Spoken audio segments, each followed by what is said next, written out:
अध्यात्म विज्ञान कोई धर्म या संप्रदाय नहीं है, ये स्पिरिचुअल साइंस है जो कुदरत के कानून पर आधारित है। ये विज्ञान पूरे ब्रह्मांड के सभी रहस्यों को उजागर करता है और जीवन के सभी पहलुओं को समझने के लिए एक नई दृष्टि देता है। इसी को आर्ट ऑफ विजन कहते हैं, दुनिया को देखने की एक नई दृष्टि, जो अध्यात्म विज्ञानी परम पूज्य स्वामी श्री कमलेशानंद जी के निर्देशन में सनातन सत्य का अनुसंधान कर हमारे जीवन को प्रकाशित करे। जय सच्चिदानंद। धर्म ने समझवो सहेलो छे, वितराग मार्ग समझवो सहेलो नहीं। जैन धर्म ने समझवो सहेलो छे, वितराग मार्ग ने समझवो सहेलो नहीं। वितराग मार्ग અને જૈન માર્ગ, જૈન ધર્મ એ બંને જુદી વસ્તુ છે। જૈન ધર્મ એ આપણે જે જિનેશ્વરની આજ્ઞા પ્રમાણે જે રીતના એમને બાહ્ય તપ, અભ્યંતર તપ જે બતાવ્યા છે એને જે ફોલો કરીએ છીએ એને આપણે જૈન ધર્મ માનીએ છીએ। 6 બાહ્ય તપ અને 6 અભ્યંતર તપ, એમાં બધું આવી ગયું। અને જૈન ધર્મની અંદર વિશેષતા એ છે કે પંચ મહાવ્રત, સત્ય, અહિંસા, અચૌર્ય, अपरिग्रह અને ब्रह्मचर्य, आ 5 महाव्रतનું મહત્વ છે। બીજું બધું તપ, જપ, પૂજા પાઠ, સામાયિક પ્રતિક્રમણ, આ બધી જે આખી એક પ્રોસેસ છે એને આપણે જૈન ધર્મ કહીએ છીએ। અને વિતરાગ ધર્મ એટલે એવો ધર્મ કે જે સમયે સમયે પ્રત્યેક અવસ્થામાં રાગ, દ્વેષ, ક્રોધ, માન, માયાલોભ અને અજ્ઞાનતાને ખલાસ કરનારો માર્ગ છે। રાગ દ્વેષ ખલાસ કરે, ક્રોધ, માન, માયાલોભ ખલાસ કરે અને અજ્ઞાનતા ખલાસ કરે, એ વિતરાગનો માર્ગ છે। વિતરાગનો માર્ગ છે એ કર્મ બંધનથી મુક્તિનો માર્ગ છે અને ધર્મનો માર્ગ છે પાપોથી બચીને પુણ્ય ઉપાર્જન કરવાનો માર્ગ છે। વિતરાગોનો માર્ગ જન્મ મરણના ચક્કરમાંથી મુક્ત થઈ મોક્ષે જવાનો માર્ગ છે અને ધર્મનો માર્ગ અશુભમાંથી શુભ થઈ શુભ માર્ગે જઈને સારું મનુષ્ય ભાવ પ્રાપ્ત કરવાનો માર્ગ છે। સમજાય છે? માર્ગ એક જ છે, માર્ગ બે નથી। પણ આપણે જેને માર્ગ સ્વીકાર્યો છે તે હાલ સામાજિક ધર્મ છે। કયો ધર્મ છે? સોશિયલ। એમાંથી આધ્યાત્મ માર્ગે જવું હોય તો એના માટે દ્રષ્ટિ જોઈએ। શું જોઈએ? દ્રષ્ટિ। જેવી દ્રષ્ટિ એવી સૃષ્ટિ। જૈન ધર્મની મહાનતા જુઓ। વિશ્વમાં એક જ જૈન ધર્મ એવો છે કે જેને વ્યક્તિ પૂજાની ના પાડી છે, એ વિતરાગતાની પૂજા કરે છે। 24 મૂર્તિ મૂકી દો, 2 મૂર્તિમાં તમે ભેદ ના કાઢી શકો? કાઢી શકો? અને રામકૃષ્ણમાં કારણ કે વ્યક્તિની પૂજા છે, અહીંયા વિતરાગતાની પૂજા છે। આ જૈન ધર્મની શ્રેષ્ઠતા છે।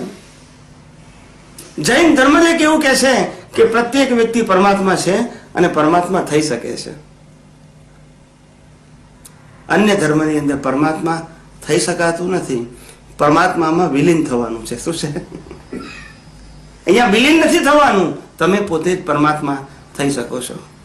આત્મા તો છો અને પરમાત્મા થઈ શકો છો તમામ પ્રકારનું અજ્ઞાન નાશ કરીને। તો શ્રેષ્ઠ માર્ગ તો છે જ, એમાં કોઈ શંકા નથી। પણ એ શ્રેષ્ઠ માર્ગમાંથી આપણે એવો વિતરાગ માર્ગ પકડીએ કે જે વિતરાગ આપણને રાગદ્વેષનો નાશ કરે। શું કરે?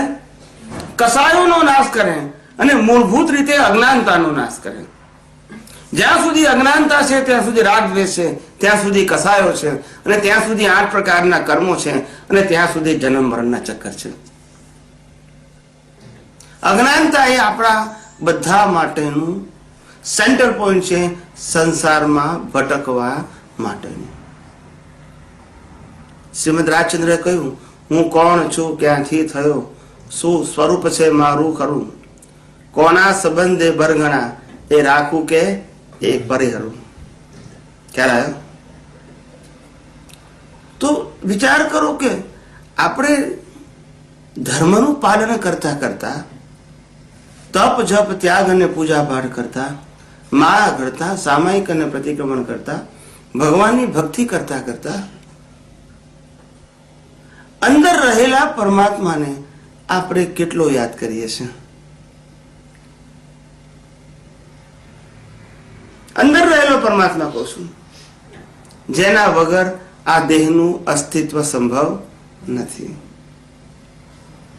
જ્યાં પ્રકૃતિ છે ત્યાં પરમાત્મા છે, જ્યાં રિલેટિવ છે ત્યાં રિયલ છે, જ્યાં વિનાશી છે ત્યાં અવિનાશી છે.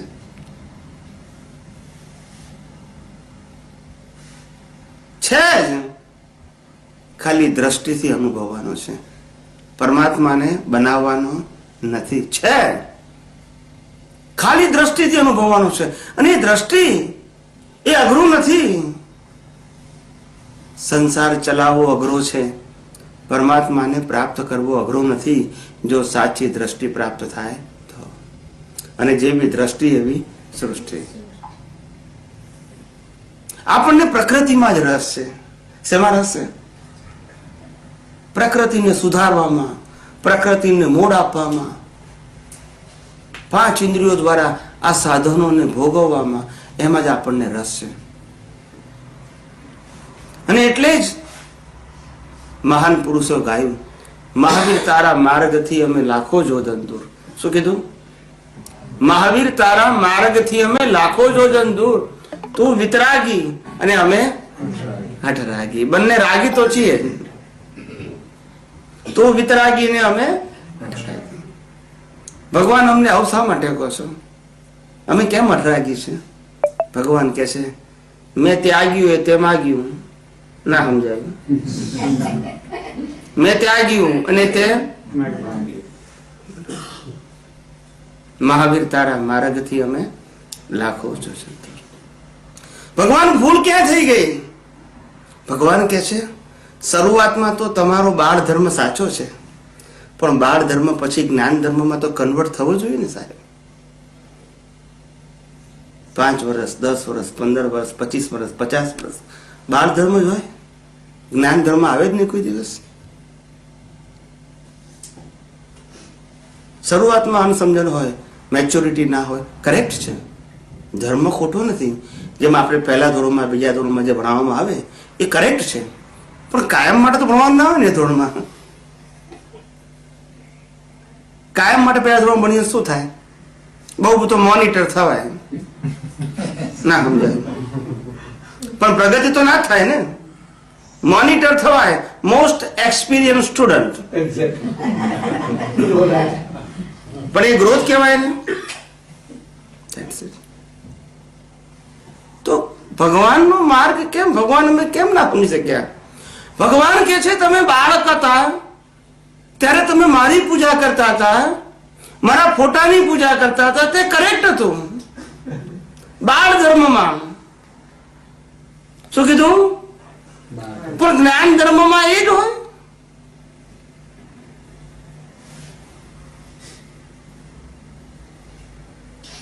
ભગવાન કે છે તમારી મોટામાં મોટી અજ્ઞાનતા શું છે? કે છે તમે પ્રકૃતિમાં મૂર્તિની અંદર ભગવાન જોઈ શકો, ફોટામાં જોઈ શકો, જીવતી વ્યક્તિઓમાં ભગવાન જોઈ શકતા નથી.